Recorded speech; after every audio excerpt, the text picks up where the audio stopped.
கர்த்தர் உன்னை தினமும் தேடி வருகிறா என்ற தலைப்பில் நாம் அதிகமாக தியானித்து கொண்டு வருகிறோம். ஒவ்வொரு நாளும் நம் தேவன் நம் கூடவே இருந்து அவருடைய வார்த்தைகளை வழிநடத்தில் நாம் அறியும் பொழுது நம்முடைய வாழ்க்கையில் ஒரு குறைவு இருக்காது.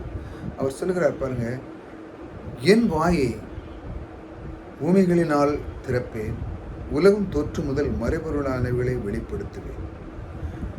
தேவன் சொல்லுகிறார், என் வாய் ஊமைகளால் திறப்பேன், உலகம் தோற்று முதல் மறைபொருளை வெளிப்படுத்துவேன். வார்த்தைகளை கொண்டு, அதாவது இப்படி இப்படி இருக்கணும், இப்படி இப்படி செய்யணும், அதாவது சில பிரமாணங்களை அவர் இந்த பூமியில் வைத்து அதை நமக்கு ஊமைகளால் திறப்பேன் சொல்கிறார். பிரமாணத்தை கொண்டு நம்முடைய வாழ்க்கையிலே திறப்பேன், அதாவது கற்றுக்கொள்ளுதல். உலகம் தோற்று முதல் மறைபொருளாக வைத்தேன். இந்த பிரமாணத்தில் இருக்கிற அந்த சக்தி, அதாவது இந்த உலகத்தில் பாருங்கள், காணாத உலகத்தில் நிறைய இருக்குது. நீங்கள் காண்கிறீங்க, இதற்கு நீங்கள் விசுவாசிக்க வேண்டிய அவசியம் இல்லை. அதுக்கு ஒன்றும் ஒரு பெரிய போதகரும் தேவையில்லை, ஒன்றும் இல்லை. ஏன்னா நீங்கள் பார்க்குறீங்களே கண்ணால்.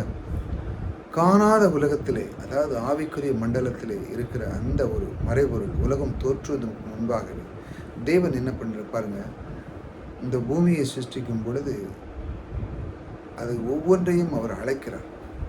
அவர் இந்த பூமியை உண்டு பண்ணி அந்த இடத்துல இருள் இருந்தது போல் இருக்கும்போது வெளிச்சம் உண்டாகுது கடவுதாக, நட்சத்திரங்கள் சூரியன் எல்லாம் உண்டாகுது கடவுள் சொல்லி அழைக்கிறார் பாருங்கள். எங்கேருந்து அவர் சொல்லி அழைக்கிறார்? அவருடைய வார்த்தையில் ஒரு வல்லம். அந்த வார்த்தை சொன்ன உடனே அது வருகிறது பாருங்கள். இப்படி அவர் இந்த ஜீவன், அந்த இந்த ஆவி மண்டலத்தில் அந்த இப்படி ஒரு மறைபொருள் இருக்குது. அதை நாம் எப்படி பெற்றுக்கொள்வது எனக்கு தான் அவர் சொல்லுகிறார் பாருங்கள்.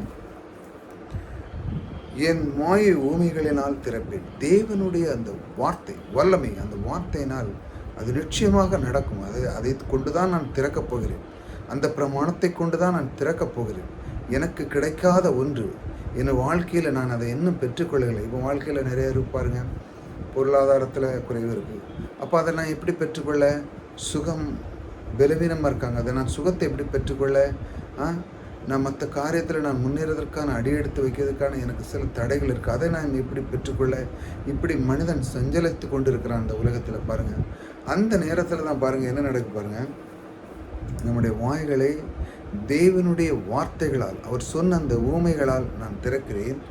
உலகம் தோற்று முதல் மறைபொருளை நான் வெளிப்படுத்தேன். அதாவது இந்த உலக தோற்றுவதற்கு முன்பாகவே தேவன் எல்லாம் உண்டு பண்ண அந்த செயலை இந்த ஊமைகளால் நான் திறப்பேன். தேவனுடைய வார்த்தை கொண்டு என்னால் திறக்க முடியுமா முடியாதா? முடியும்.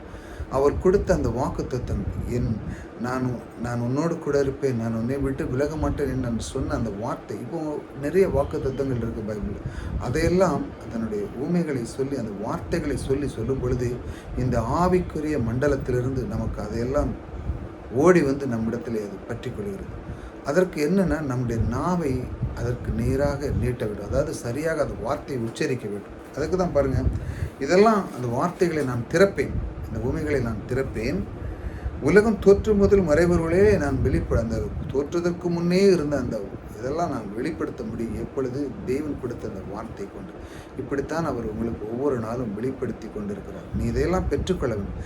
தேவன் வைத்த அந்த பிரமாணத்தின் அடிப்படையாக நீ வாழும் பொழுது, அந்த பிரமாணத்திற்குள்ளே நீ போகும் பொழுது, மறைபொருளாக இருக்கிற அந்த சக்தி எங்கேயோ ஒன்று இருக்கிறது. தேவன் சொன்ன போல நான் சூரியன் சந்திரன் உண்டாக கடவுள் சொன்ன அந்த நிமிஷம், அவர் சொன்ன அந்த ஒரு பவர், அந்த பவரை நமக்கு இயேசு கிறிஸ்துவின் மூலமாக நமக்கு தந்திருக்கிறார். அதை நீங்கள் சொல்லும் பொழுது உங்களுடைய உள்ளம் மகிழ்ச்சியாக இருக்கும், உங்களுடைய வீட்டிலே சந்தோஷம் மகிழ்ச்சி இருக்கும். அதிலிருந்து நீங்கள் எந்த ஒரு அசுத்தாவையும் உங்களை தொடராது. தேவன் உங்களுக்குள்ளே இருக்கிறார். தேவன் உங்களை விட்டு விலகவே மாட்டார். கர்த்தர் உங்களோடு கூட இருக்கிறார். கர்த்தர் உங்களை ஆசீர்வதிக்கிறார்.